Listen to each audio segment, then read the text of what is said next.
If you could erase your worst and best memories, would you? Well, let's talk about it.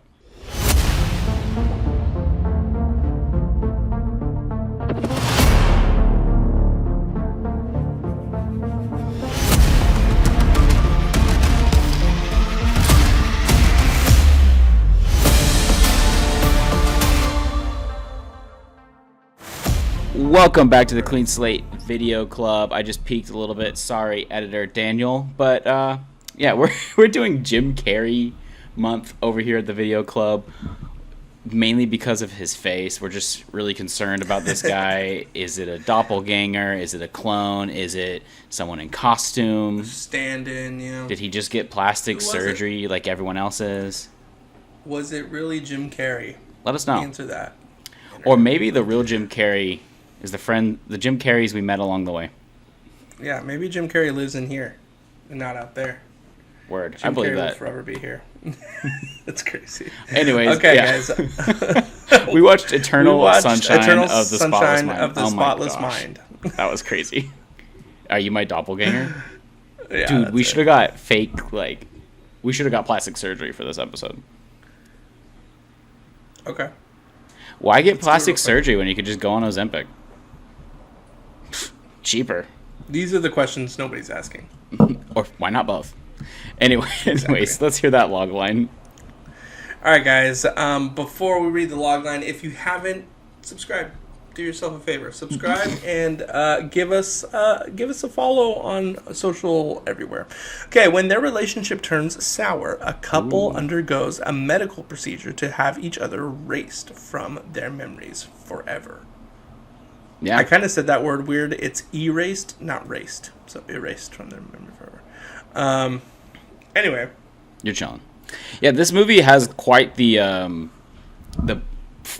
creative force behind it. Like, we have director Michael Gondry. Charlie Kaufman is the writer, which you've seen his movies as well now that he directs. And then crazy cast, kind of like out-of-pocket cast. I will say a lot of them probably weren't that famous yet, right? At the time, in 2000, I would was it say 2004? Kristen Dunst was pretty famous. I would say Mark Ruffalo was pretty famous. They had some pretty big blockbusters. That's true. And then Elijah Wood, I would say, was famous. Yeah, I would say all of them were really famous because you got Elijah Wood in minor for Lord roles, of the Rings. Though, is the thing in this. What? Lord of the Rings? No, in this Elijah movie. Wood? I'm saying in this movie, they're in more minor roles. Yes. But I would say they all carried. I mean, because you had Lord of the Rings. Kristen Dunst, she had already been in Spider-Man. Yeah, that's Kate true. Winslet was already in Titanic. That's true. And then Jim Carrey has already been in everything.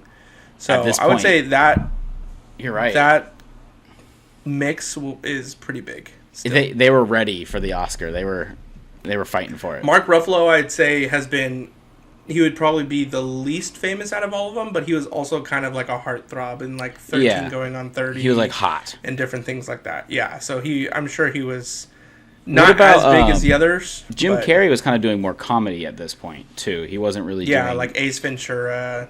I don't know if this is his Grinch. first like serious turn, but it was definitely against type for sure. Well, you know what's funny is actually Michael Gondry. I read something where it said Michael Gondry would get Jim Carrey purposefully frustrated because he would tell Kate Winslet the movie was a comedy, and he would tell Jim Carrey the movie's a drama. So that way they would have that crazy kind of like... Because their dynamic is like absurd at times. Yeah. Interesting. So, I like that. It's really cool. This movie overall, I think, kind of carries it. To me, even though it's an old 2004 movie, old sounds crazy, but it is about 22 years It's old. Yeah, it's old. I was a child when this came out. It still has something new and fresh to it, because even though, like, we've seen love stories told in hundreds of different ways, thousands even, this feels really different, but it still has a very simple, I guess, message to it. Yeah. One funny thing was that when I was looking for this movie, did you rent it or do you own it or did you watch it? I unfortunately rented it before I realized it was on Hulu. No, it's not. That's what it said after I looked it up. If it's on Hulu, I'm about to lose my mind because I rented it last night too. Yeah, I should have bought it, honestly, because I've been wanting to have this movie. It's actually something I've never seen before, though. I just have known about this movie for years. It was one of my roommates. It's his favorite movie, and he'd always talk about it, and I'd be like, I don't want to watch this movie. Yeah. Now that I watched it, I'm like, yeah, this is totally something I would have loved back in the day. It's not on Hulu, so we're okay. Okay, good. Yeah, it's not on Hulu. If it was on Hulu, I would have been really, really upset, because that $4 to rent a movie sometimes hits, and you're like, yeah, you don't want to do it. Plus, you owe me for like Black Bear Diner still, so I feel that pain. What, did you Venmo me? I request you. I'm just. I'll pay you. I just thought it'd be a funny bit on the podcast. You have to prove to the camera that you're actually paying me. Yeah. I unfortunately somehow had my Venmo. Did you get robbed? Stolen? No, I have my Venmo notifications off. I don't know how it happened, but I'll like say, hey, can you pay me? They're like, oh, I already paid you. I'm like, oh, and I'll go check. And that's funny. There. So I just paid Carson for BlackBerry. I just got the notification. It was a business meeting. Katzen Phillips. Okay, yeah, don't just put my Venmo out there. Send me money for the move, you know? Okay, so from my research real quick while we were just... Wait, hold on. Just pause to go back on when I was trying to watch I was trying to find this movie. Yes, okay, yeah. I'm sorry. I went on Just Watch, which is... Did you see that? No. My controller just fell off the desk and I caught it.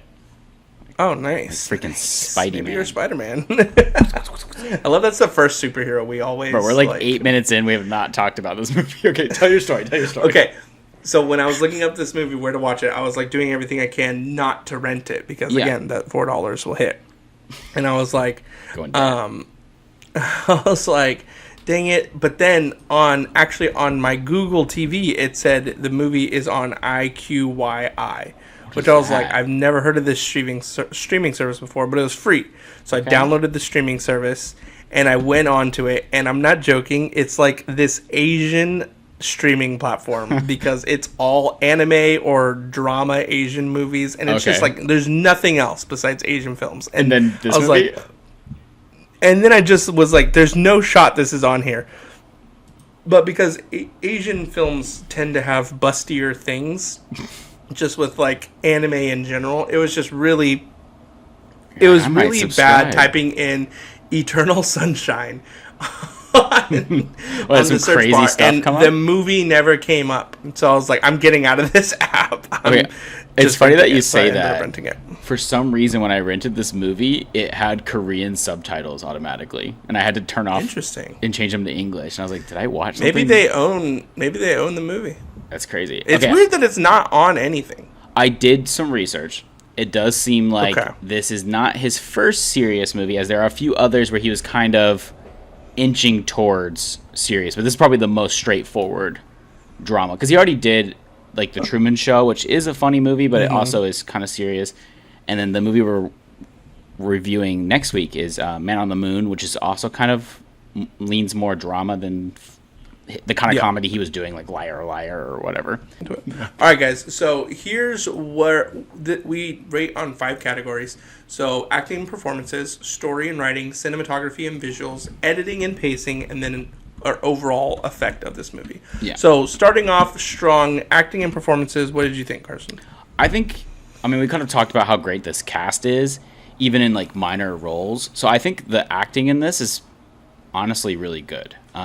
You might have a different thought than I do, but I think like Jim Carrey and Kate Winslet have like a nice chemistry of sorts, where it's like, even if it's like on paper, it sounds like painfully awkward, right? If you're reading this script, probably. Right. But their interactions with each other, like that cat and mouse kind of dynamic, even works really well.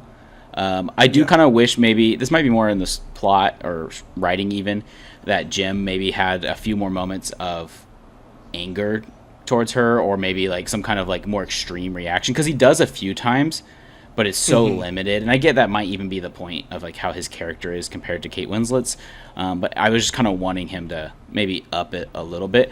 I do think Kate Winslet's pretty fun in this too, because she's kind of like the what do they call it, like the manic pixie dream girl vibe aesthetic. which is not how she normally plays, I think. At least in the things I've seen her in. So that was kind of cool to see. And then obviously like Mark Ruffalo, I mean, he doesn't have much to do in this, but I think it's nice to see him having fun. Same thing with like Kirsten Dunst and everyone else. They all seem to be having a good time. I did want to punch Elijah Wood, so I guess that's technically good acting too. Yeah. What are your thoughts on the acting in this? I think Elijah Wood was actually kind of annoying, his acting in this. Okay. I didn't love his acting. I wasn't sure if it not was even the just his character or the acting. No, the character itself, though, I think was a really necessary character to be like. It ties the story together really well. Right. So I loved the character, but his acting in it, I didn't. It was just so random to me. Like, I didn't think it was really grounded at all in anything. It's really harsh to say, but I just didn't enjoy Elijah. It almost. This one. And I'm not sure, again, if this is... Like, the way his voice was with this character didn't fit. And he also seemed too young. That was the main thing, actually. That was, like, one of the main things, was his voice. It was something weird about it. I think he was almost miscast, to be honest. Yeah, I could agree. I could agree with that. Yeah, I don't know. I'm going to... First of all, this is probably one of my favorite Kate Winslet movies ever. Wow. The top one is Revolutionary Road for me. That's a crazy movie. I think she's insane. Opposite performance, too. That's what I'm saying. Yeah, but Kate Winslet is so fun, and she's so mysterious, but also fun at the same time. Yeah. I wanted more Kate Winslet. Like, I wanted more of her story. Especially the version of her that's, like, in his mind, that's, like, kind of helping him. I really liked that aspect of her performance, too. Because I guess that's like his idealized version of her, but it was just kind of interesting, like the way she played. Yeah, she played it differently, which I think is cool. Yeah. So, I mean, all that to say, I think Kate Winslet's amazing in it. Kristen Dunst's whole side story, I thought was stupid at first, but then once it plays out, it gets good. Yeah. I was like, whoa. Yeah. So, a lot of this movie for me, I mean, we can gradually move into story and writing. A lot of this movie for me, I thought was really dumb. But then once we kind of get that final, like, third act type, I was like, wow.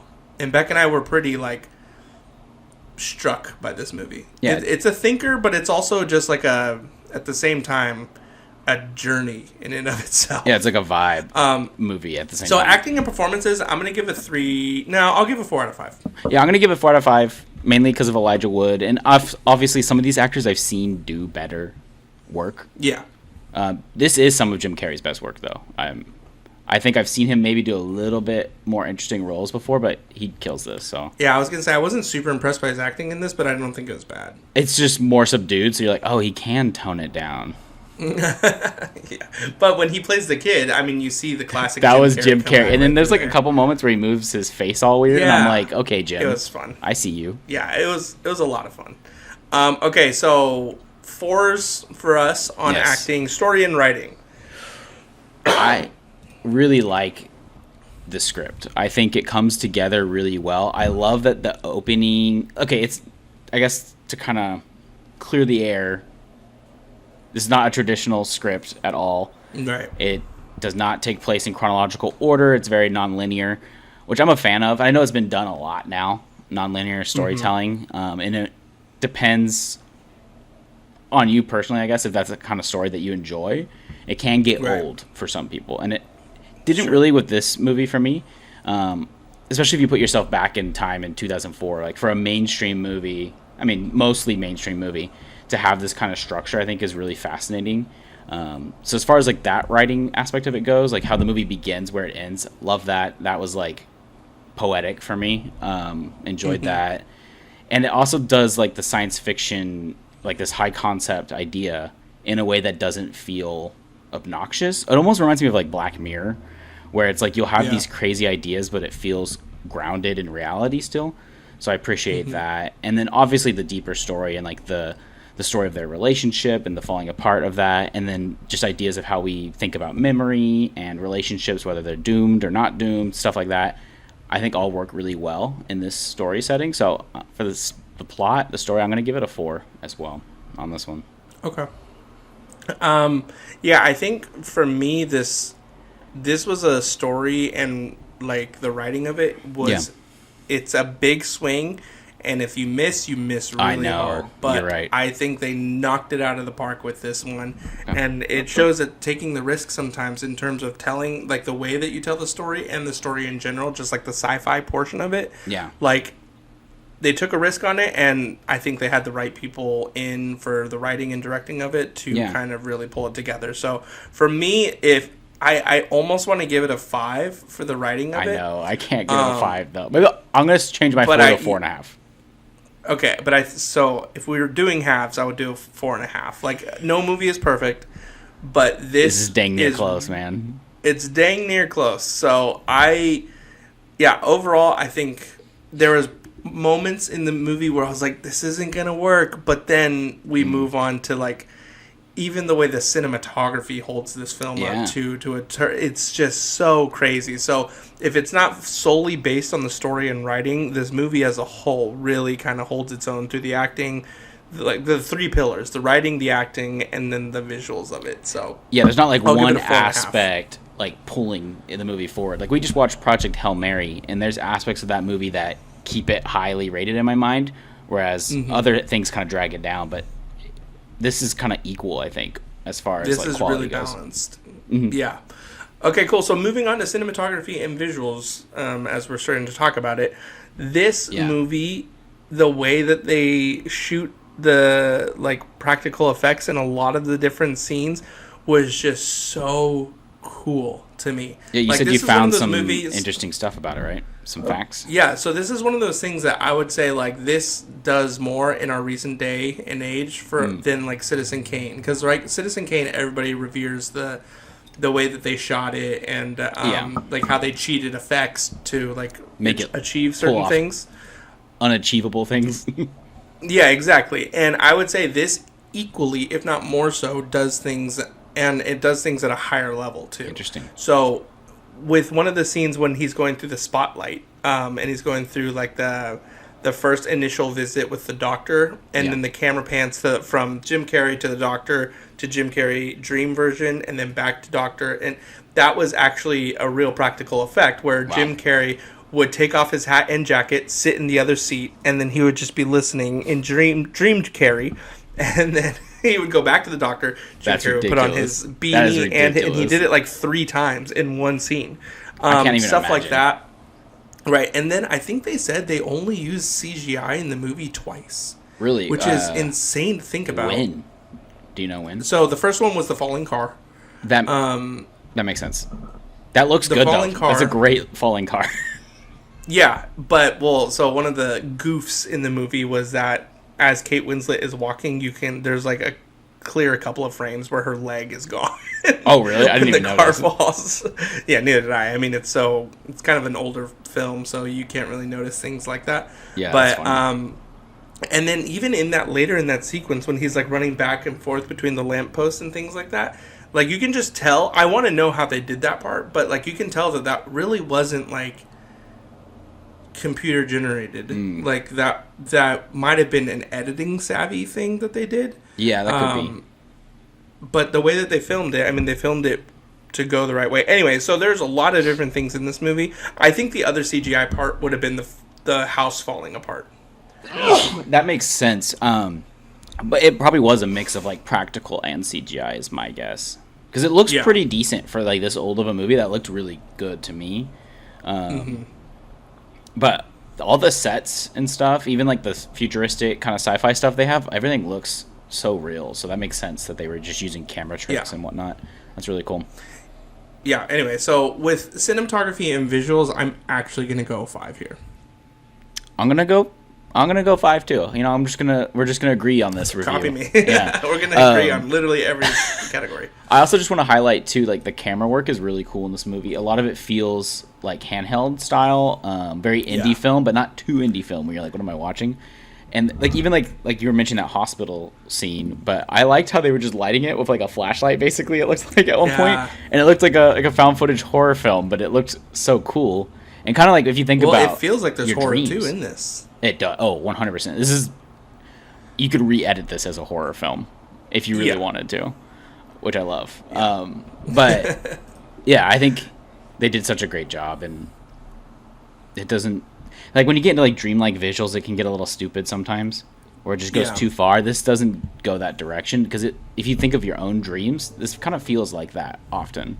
Yeah. Or even like accessing a memory, like thinking back to like, oh, when I was a kid, like when you see the part where he's like a kid again, and like the memories are all weird. That's kind of what it is when you think about your memories. So they did such a good job because you of feel like you're going back and forth between being a little kid but also being a grown up in the situation. Yeah, especially if you're having like a weird dream. Sometimes you're like, holy moly. Yeah, the movie does feel discombobulating throughout, but it's intentional and it works. Cool. So that kind of tracks us right into editing and pacing. Yeah. For me, I think the pacing of this was a little bit weird. Yeah. I think it was sometimes jarring, especially at the beginning. And then kind of finding out, like, I mean, it's just you get this with a time, like, stronghold time movie. Like, that's their main medium.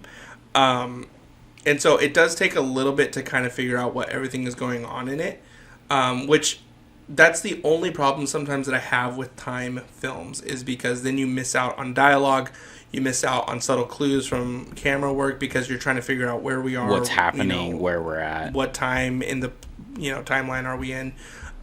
So I'm gonna give this a 3 out of 5. Okay, just because it wasn't bad, but it wasn't really really easy or amazing either.